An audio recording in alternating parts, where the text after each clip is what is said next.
Hello guys, तुम्हाला तर माहिती आहे मी गावाला आली आहे आणि माझे भाऊजी पण गावाला आले आहे, ताई वगैरे पण सगळेजण गावाला आले आहे. कारण की आज होता 14चा कार्यक्रम. मग आम्ही निघून गेलो देवडीला जासाठी. आम्ही असेच माझ्या दुसऱ्या आजीच्या घरी चाललो होतो देवडीला जासाठी. हा पा बदमास आणि हा माझा दादा आहे. मग आम्ही सगळेजण एक एक जण हे लोक आले गाडीमध्ये बसासाठी. मग आम्ही निघून गेलो देवडीसाठी. गाईज इकडचा गावाकडला व्ह्यू मला ना आहा किती सुंदर वाटत होतं. म्हणजे गावाकडला व्ह्यूज गाईज कुठंच नाही भेटू शकत, एवढा सुंदर व्ह्यू राहते गावाला. मग त्याच्यानंतर आम्ही पोहोचलो देवडीला. देवडीमध्ये बसलो होतो आम्ही यांच्या घरी. मस्त चर्चा चालू होती यांची. मग आम्ही गेलो देवडीचा तडा पाहासाठी. इथं बाया कपडे धुवत होते. हिचा पण व्ह्यू खूप चांगला होता गाईज. मजा येते गाईज गावाला, तुम्ही काही पण म्हणा. मग आमच्या घरी तर पाय टिकत नाही, आम्ही बाहेर गेलो तर घुमतच राहतो. मग आम्ही इथं बाहेर अजून घुमासाठी आलो होतो. मग हे बघा कसे खुदते बेदकासारखे, इकडचं तिकडे इकडचं तिकडं.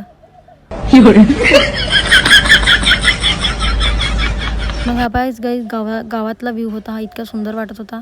मग हे म्हणे अजून व्हिडिओ बनवायचे, म्हणे यांची व्हिडिओ खतमच नाही होत होते. मी पण कशी दिसतो, चांगली दिसतो ना मी, चांगलीच दिसतो मी. कधी कधी होऊन जाते हे फोडे फाडे चेहऱ्याले. मग हे आम्ही पंछी बनू उडती फिरू मस्त गगन में, असा मला काम चालू होता इथं. इकडचं तिकडं नाचत होतो बैतरसारखे. मग पहा हे चेहरा वेरा पाहून राहिली आपली कशी दिसतो म्हणून. हे इथं गोष्टी खापलून राहिले, याच्या गोष्टी ते बिलकुल खतमच नाही होत. बहुत दिवसावर भेटते नाही, झोपरा होता इथं हा. मग कच्चा चिवडा बनवला, कच्चा चिवडा खाल्ला ना आम्ही, अजून बाहेर आलो.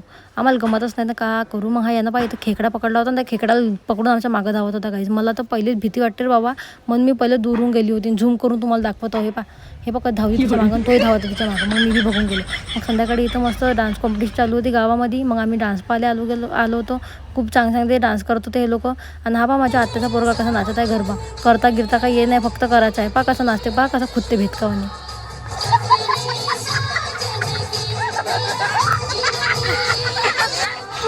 चला भेटू नेक्स्ट ब्लॉगमध्ये, बाय बाय.